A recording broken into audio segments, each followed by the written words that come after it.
Hello and welcome all of you, and you're watching K Commerce Academy with me Kunal Singhal. So in the keywords we are having with the second video. आप सब जानते हैं कि हमारा जो question paper है board examination का business studies में वो 45% पेपर केस स्टडी बेस होगा और केस स्टडी क्वेश्चन में कॉन्सेप्ट को आइडेंटिफाई करने में सिर्फ एक ही चीज़ है जो हेल्प कर सकती है, वो है keywords, key sentences which will help you to identify and answer the question. So keywords के ऊपर ये सेकंड वीडियो मैंने बनाया है. फर्स्ट वीडियो मैंने पहले ही पोस्ट कर रखा है, अगर आपने नहीं देखा है डिस्क्रिप्शन में उसका लिंक गिवन है, आप उसको देख सकते हैं. Because this is the most important topic I believe from the whole of the syllabus कि कीवर्ड्स हमें पता होने चाहिए. तो हम शुरू करते हैं second chapter principles of management में. अगर आपको वर्ड लिखा हुआ आता है broad guidelines, general guidelines, so ये क्या रिप्रेजेंट करता है? This is a key word for principles of management. Broad guidelines, general guidelines, useful insight to the managers, these are the key words for principles of management. Principles of management को represent करता है ये. आगे हम बढ़ते हैं functions of scientific management की अगर हम बात करें, प्रिंसिपल्स ऑफ साइंटिफिक मैनेजमेंट की अगर हम बात करें, या फंक्शंस लिखा हुआ है गलत है. There are total 4 scientific principles of management propounded by F.W. Taylor. First one is science not rule of thumb. So science not rule of thumb के लिए कीवर्ड्स क्या हो सकते हैं? It can be method of scientific inquiry. Second, it can be one best method developed through study and analysis. जब मैंने science not rule of thumb को explain किया है जिस वीडियो में, उसमें भी मैंने बताया था under this we choose one best method based over scientific approach. और थर्ड यहाँ पे कीवर्ड दे रखा है science not rule of thumb का, इन्वेस्टिगेशन ऑफ ट्रेडिशनल मेथड्स. जो हमारा कन्वेंशनल मेथड है, जो हमारा ट्रेडिशनल मेथड है, उसको हम इन्वेस्टिगेट भी करते हैं. अगर हमें लगता है कि वो फ्रूटफुल है, करंट सिचुएशन में भी वो एप्लीकेबल है, तो हम उसको अप्लाई करेंगे. और अगर हमें लगता है कि अकॉर्डिंग टू द सिचुएशन हमें इसे मॉडिफाई करने की ज़रूरत है, तो हम उसे मॉडिफाई करेंगे. तो यही होता है science not rule of thumb. Keywords में क्या है? Method of scientific inquiry, one best method, investigation of traditional methods. These are the keywords for science not rule of thumb. Second principle propounded by F.W. Taylor, harmony not discord. कोई किसी तरह का लड़ाई झगड़ा ना हो, उसके लिए देखिए get work done from the workers. तो वर्कर्स से काम करवा लेना, get work done, this is the keyword, get work done, representing harmony not discord. Then kind of class conflict, किसी भी तरह का कोई कॉन्फ्लिक्ट अगर है, representing the harmony not discord. Examination में याद रखिएगा क्वेश्चन दोनों तरह से आता है. कभी कभी तो पूछता है which principle have been followed in this paragraph, और कभी कभी वो पूछता है which principle have been violated in this above case study. तो हमें दोनों तरह से क्वेश्चन को समझ के इन कीवर्ड्स को आइडेंटिफाई करना होता है. फिर एक वर्ड लिखा है, देखिए यहाँ पे मेंटल रिवोल्यूशन. आपको याद होगा mental revolution is one of the management technique of management. Out of the 8 management techniques, mental revolution is one of the management technique and it is just supporting to the harmony not discord. कल के video में इस चीज़ को हमने अच्छी तरह से discuss भी किया था. Then prosperity for employer accompanied by prosperity of employees. यानी जो एम्प्लॉयर है, जो मैनेजमेंट है, उसकी प्रॉस्पेरिटी और जो एम्प्लॉयज़ हैं, जो वर्कर्स हैं, उनकी प्रॉस्पेरिटी एक दूसरे के कॉम्प्लीमेंट्री होनी चाहिए, एक दूसरे को अकम्पनी करते हुए होनी चाहिए. So prosperity for employer accompanied by prosperity of employees, keyword for harmony not discord. So these were the 4 keywords which can help you to identify the principle of harmony not discord. Third आता है cooperation not individualism, that is team spirit को जो represent कर रहा है. So we have complete cooperation between workers and management. It is representing cooperation, not individualism. Then we are having competition replaced by cooperation. Competition replaced by cooperation. This is the keyword for cooperation, not individualism. आप video को यहीं pause करके या तो screenshot ले लीजिए या फिर इन पॉइंट्स को कॉपी में नोट डाउन कर लीजिए, because these are really very helpful for you to identify the particular principle in the examination from the case study based questions. Then reward for suggestions. Reward for suggestions, अच्छा चलिए यहाँ पे corporation not individualism के लिए तो लिखा ही है reward for suggestions, लेकिन अगर मैं आपसे बात करूँ यही keyword reward for suggestion paragraph में लिखा है और क्वेश्चन में पूछा गया है identify one of the principle of management propounded by Henry Fayol. तो reward for suggestions Henry Fayol के कौन से प्रिंसिपल को रिप्रेजेंट करता है? Principle of initiative. Principle of initiative आएगा अगर हेनरी फ्यूल पूछा जाता है, और कोऑपरेशन नॉट इंडिविजुअलिज्म आएगा अगर एफ.डब्ल्यू. टेलर पूछा जाता है। और अगर क्वेश्चन साइलेंट है, डायरेक्टली क्वेश्चन ने बोल दिया रिवॉर्ड फॉर सजेशंस में identify the principle of management, तो आपको प्रिंसिपल ऑफ इनिशिएटिव भी लिखना है और कोऑपरेशन नॉट इंडिविजुअलिज्म भी लिखना है।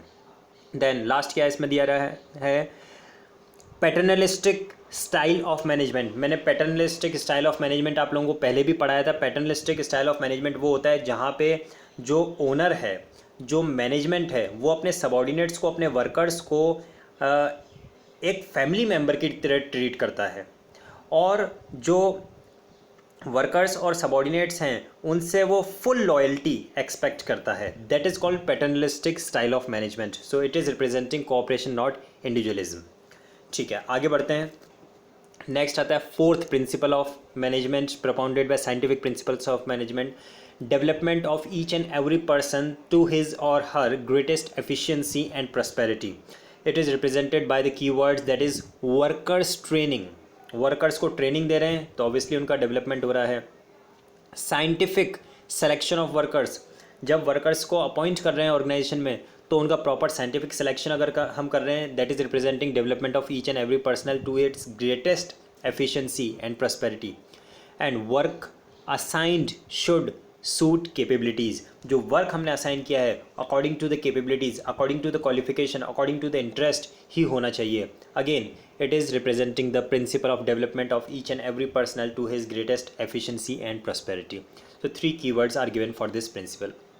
Let us move with the techniques of scientific management. In the techniques of scientific management, the first one was the functional foremanship, which I hope you must be remembering. Functional foremanship is an extension of division of work. Functional foremanship is a technique of management which is an extension of principle of division of work. और इसके लिए keywords क्या हो सकते हैं? Improving factory setup. Factory setup जो आपका है उसको इम्प्रूव करना, इम्प्रोवाइज़ करना, उसको डेवलप करना। Separation of planning and execution, आपको याद होगा फंक्शनल फोरमैनशिप में 2 डिपार्टमेंट्स हैं, planning department and execution department. Planning manager and production manager, तो प्लानिंग एंड एग्जीक्यूशन का separation, it represents functional foremanship. Shop floor, it represents functional foremanship. Shop floor यानी कि जहाँ पे बहुत सारे एक्सपर्ट्स होते हैं, shop floor functional foremanship. Then extension of principle of division of work आ गया सीधा सीधा, मैंने पहले ही अभी आपको डिस्कस किया। डिवीजन ऑफ वर्क या स्पेशलाइजेशन को कौन रिप्रेजेंट करता है? Functional foremanship. And lastly 8 specialist, आपको याद होगा 4 स्पेशलिस्ट प्लानिंग डिपार्टमेंट में थे, 4 एक्सपर्ट्स प्रोडक्शन डिपार्टमेंट में थे, total 8 experts were giving combined instructions to the functional foremanship. ये डिवीजन ऑफ वर्क का तो एक्सटेंशन है, लेकिन this functional foremanship is the violation, it is a contradictory technique of unity of command. Unity of command which represents there should be a order and instructions and command from the single boss. यहाँ पे all the 8 specialists were giving the instructions to the workers simultaneously, so it is a violation of principle of unity of command. Second आते हैं standardisation. Standardisation and simplification को हमने अलग अलग करके यहाँ पे लिया है।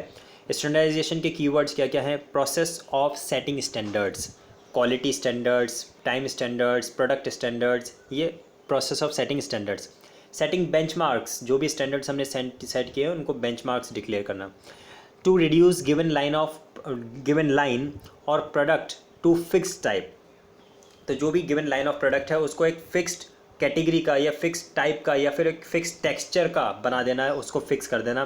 That is representing standardization. एक स्टैंडर्ड कलर का, एक स्टैंडर्ड टेक्सचर का उसको लेबल कर देना। After that to establish interchangeability, so interchangeability को इस्टेब्लिश कर रहा है, वो रिप्रेजेंट करता है स्टैंडर्डाइजेशन को। स्टैंडर्डाइजेशन के ये 4 कीवर्ड्स थे। Let us come to simplification. Simplification यानी discontinuance of the unnecessary variety of products के लिए बात आती है, तो eliminating favourless varieties, sizes and dimensions, अगर ये वर्ड आता है it represent simplification. Eliminating unnecessary diversity of products representing simplification. Unnecessary जो रिक्वायर्ड नहीं, अननेसेसरी बहुत सारे साइजेस में अगर आप प्रेजेंट कर रहे हैं तो उसको अगर हम डिसकंटिन्यू कर देते हैं, जो मार्केट में डिमांड नहीं है उसको डिसकंटिन्यू करना चाहिए। So this is a keyword representing simplification. Then results in saving of cost of labour, reduced inventories, fuller utilization and increased turnover represents simplification of work. Take a screenshot, आगे बढ़ते हैं. Method study के लिए कौन कौन से keywords हो सकते हैं? It can be find one best way of doing the job. One best way of doing the job represents method study. Concept of assembly line word अगर लिखा हुआ आता है, it represents method study. Objective is to minimize the cost of production. जो भी cost of production है उसको minimize करना है by choosing the best way of best method for production and maximize quality and satisfaction of customers represents method study. Motion study की बात करें, जो मूवमेंट ऑफ वर्कर्स से रिलेटेड था, मैंने आपको 3 पॉइंट्स उसमें पढ़ाए थे. फर्स्ट स्टेज पे क्या करते थे, हम आइडेंटिफाई करते थे मूवमेंट ऑफ वर्कर्स, फिर हम उनको डिफरेंशिएट करते थे productive movement and non productive movement, और थर्ड स्टेज पे हम एलिमिनेट करते थे नॉन प्रोडक्टिव मूवमेंट को. देखते हैं मोशन स्टडी के लिए हमें कौन कौन से कीवर्ड्स गिवन हैं. Study of movement like lifting, putting objects, sitting and changing positions. ये अगर वर्ड्स आते हैं, these keywords represents motion study. अगर आता है eliminating unnecessary movements represents motion study. अगर आता है use of stop watches to set the standard time, symbols, colours to identify different motions, it represents motion study. Time study के लिए जहाँ पे हम एक स्टैंडर्ड टाइम फिक्स करते हैं फॉर द प्रोडक्शन और परफॉर्मेंस ऑफ द जॉब और टास्क, तो उसके लिए क्या हो सकता है, standard time for task. Objective is to determine number of workers to be employed, frame suitable incentive schemes and determine labour cost. ये कोई भी वर्ड्स अगर आपको मिलते हैं, it represents time study. Mind में सेट कर लीजिए, these keywords can only help you to identify the particular principal और to identify the particular term और concept of the whole syllabus. फिर देखिए, rest while working, it represents fatigue study. Fatigue study means rest interval को represent कर रहा था. हमेशा याद रखिएगा, जब भी आपको एग्जामिनेशन में केस स्टडी बेस्ड क्वेश्चन मिलता है, तो आप पूरी वो जो 1 पेज की केस दे रखा है, 1 पेज का जो थ्योरी दे रखा है, उसको आप बाद में पढ़ो. लास्ट का सेंटेंस सबसे पहले पढ़ा करो. लास्ट का सेंटेंस जब आप पढ़ोगे तो आपको पता चल जाएगा क्या हमें इसमें हेनरी फ्यूल के प्रिंसिपल्स को फाइंड आउट करना है, या हमें एफडब्ल्यू टेलर के प्रिंसिपल्स को फाइंड आउट करना है, या हमें इसमें प्लानिंग के टाइप्स को फाइंड आउट करना है, type of plans find out करना है, कौन से चैप्टर से रिलेटेड हमें इसमें फाइंड आउट करना है, क्योंकि वही कीवर्ड्स सभी चैप्टर्स में रिपीट होते हैं. ये डिपेंड करेगा कि क्वेश्चन ने क्या पूछा है, उसी के बेसिस पे आप आइडेंटिफाई करेंगे कि ये क्वेश्चन कौन से चैप्टर से है और फिर ये कीवर्ड किस कॉन्सेप्ट को रिप्रेजेंट करता है. हमेशा उस केस स्टडी के एंड में जो लास्ट का सेंटेंस है, जो क्वेश्चन पूछ रहा है, उसे आप पहले पढ़ लिया करें. तो अगर आता है रेस्ट इंटरवल्स या फिर regain stamina, objective is to determine the amount of frequency of rest intervals, number of rest intervals, duration of rest intervals, ये कोई भी वर्ड्स आते हैं, it represents fatigue study. Coming to the 8th next technique of management, differential piece based system. Differentiate in the efficient and inefficient workers. तो efficient और inefficient workers के लिए हमने 2 वेज रेट सेट की थी, higher wage rate and lower wage rate. उसके basis पे हम रिप्रेजेंट करते हैं डिफरेंशियल पीस बेस्ड सिस्टम को. और लास्टली आता है mental revolution, the last technique of management, scientific management propounded by FW Taylor. Mental revolution which is represented by either change in the attitude of workers, change in the behavior of workers, developing the positive attitude, developing the positive mentality and workers and management, aim to increase size of surplus. ये कोई भी words अगर आते हैं, it represents mental revolution. अब बहुत ही important points, कौन से ऐसे प्रिंसिपल्स हैं और कौन से ऐसे टेक्निक्स हैं जो एक दूसरे के कॉम्प्लीमेंट्री हैं. So division of work is complementary to functional foremanship. Division of work का रिजल्ट क्या था, स्पेशलाइजेशन, और फंक्शनल फोरमैनशिप का जो मेन बेस है वो क्या है, स्पेशलाइजेशन.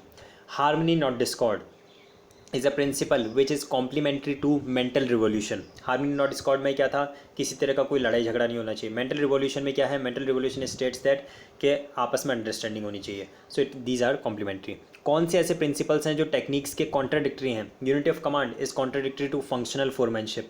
यूनिटी ऑफ कमांड में क्या था, order from single boss. Functional foremanship में वर्कर्स को कितनों से इंस्ट्रक्शन एक साथ मिल रहा था, 8 एक्सपर्ट्स से. सो देन इक्विटी में क्या था, equal treatment for all. Is the principle of equity is contradictory to differential piece based system. Principle of equity says that equal pay for equal work, equal payment for equal work. But differential piece based system में हमने क्या किया था, अलग अलग workers को हमने efficient और इनएफिशिएंट वर्कर्स को उनके डिफरेंट वेज रेट्स रखी थी, तो हमने क्या किया था, डिस्क्रिमिनेशन किया था.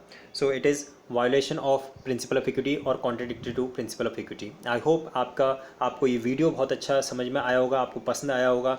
अगर आपको इसमें कोई भी क्वेरी बचा है, कोई डाउट है, तो आप कमेंट में लिख सकते हैं. और अगर वीडियो पसंद आए तो लाइक और शेयर ज़रूर करें. कल हम एक नए वीडियो में डिस्कस करेंगे कुछ केस स्टडी बेस्ड क्वेश्चंस को, ऐसे केस स्टडी बेस्ड क्वेश्चन जो प्रीवियस बोर्ड एग्जामिनेशन में आ चुके हैं, उन केस स्टडी बेस्ड क्वेश्चंस को हम डिस्कस करेंगे.